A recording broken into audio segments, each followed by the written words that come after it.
Alright, we got this Kwikset lock here, and I'm sure some people have already noticed, but this triangle is facing the wrong way, so apparently there's an easy fix for it, and you just gotta open this part up. So you first start by taking all the screws off, which is pretty self-explanatory.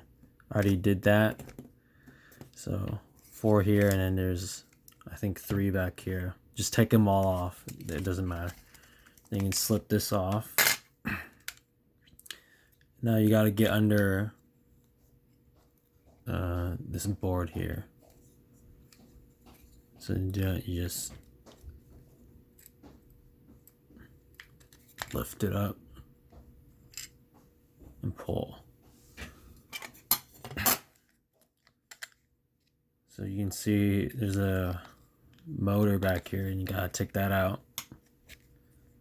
It's kind of gross, so be careful.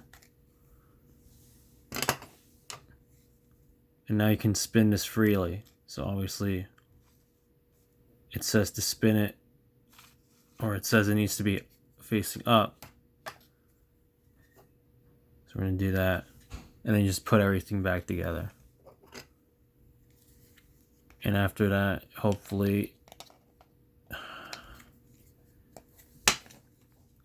it should work. So put it back together, you just stick the motor back in, stick the board back on this back here. As you can see, this is facing the correct direction now. And then you just, at an angle, you slide the pins back in. I'll make sure the wires fit. So it should be pretty secure now, and then you just put this back on. Oh, and this thing fell out. I don't know what that is or where it goes, so if someone figures out, let me know.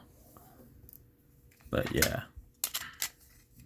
you screw back on, hopefully it should work.